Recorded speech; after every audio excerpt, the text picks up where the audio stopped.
શીખવાનું હિન્દી। તો હિન્દીમાં આપણે આપણું ગયા વિડીયોમાં આપણે પુનરાવર્તન શીખ્યા છે, એનું પેજ નંબર 90 શીખવાનું આપણે બાકી છે।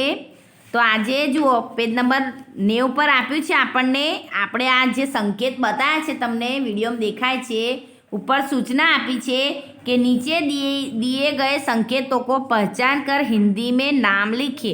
तो आ संकेतों विषे आपणे चौपड़ी में जे आपने आपेलू है एम चौपड़ी में पण शीख्या है, स्वाध्याय पोथी में पण शीख्या है, अने पुनरावर्तन में फरी आनु रिविजन आव्युं छे। तो जुओ पहला नंबर पर आपने संकेत आप्यो छे कि स्टॉप। स्टॉप एटले थोभो, ने गुजराती में थोभो कहेवाय, ने हिंदी में आपणे शुं लखवानुं छे, नीचे तमारे चौपड़ी में खाली जग्या आपी है एम शू लखाय स्टॉप एटले ठहेरीए। बराबर।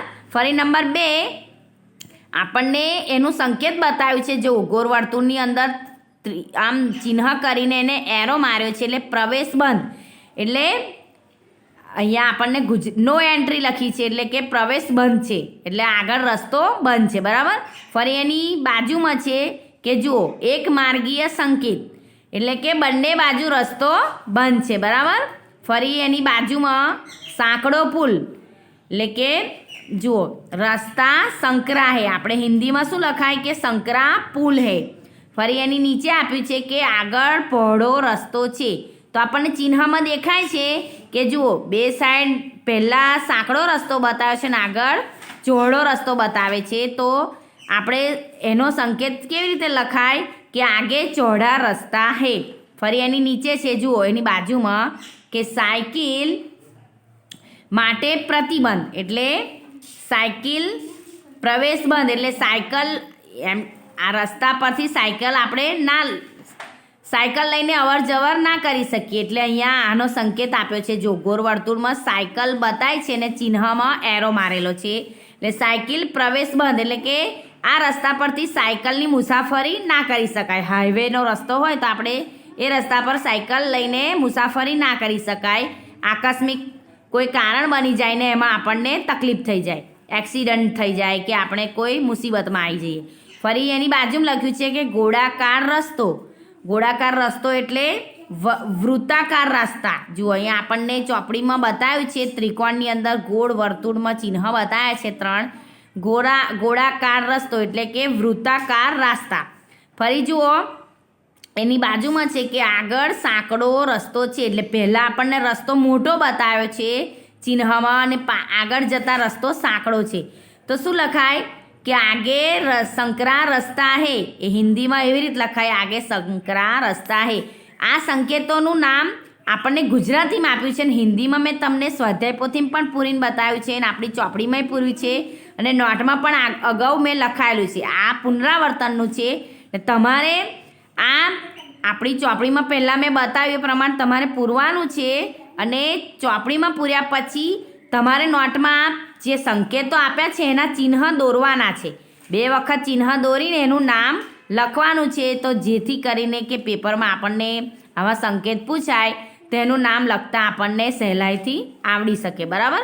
હવે એની નીચે આપ્યું છે કે નીચે દિए गए प्रत्येक विषय पर 5 वाक्य लिखिए। तो मेरा परिवार, सब्जी मंडी अने मेरी प्रिय सब्जी। तो आ बे जे पाठ आपણા ચાલ્યા છે એ પાઠમાં મેં તમને આ સ્વાધ્યાય પોથીમાં પૂરીને બતાવ્યું છે, સબ્જી મંડીનું પણ પૂરેલું છે ને મેરા પરિવાર વિશે એટલે अपने बारेમાં જે ચોથો પાઠ ચલાવ્યો મેં એમાં તમને પૂરીને બતાવેલું છે, એ પ્રમાણે તમારે અંદર જોઈને મેરા પરિવાર વિશે પૂરી શકાય છે। આપણાથી સ્વાધ્યાય પોથીમાં પૂરેલું છે એટલે સ્વાધ્યાય પોથીમાંથી જોઈને તમારે નોટમાં આ વિષય પર 5 વાક્યો લખવાના છે, તે આપણે સ્વાધ્યાય પોથીમાંથી જોઈને નોટમાં લખી લેવાનું। બરાબર। ફરી એની નીચે આપ્યું છે જુઓ કે નીચે दिए गए वाक्यों में रेखांकित शब्दों पर देखकर बोलिए, એટલે ભાર દઈને બોલવાના છે। જુઓ કે मैं सब्जियों का सरताज हूँ।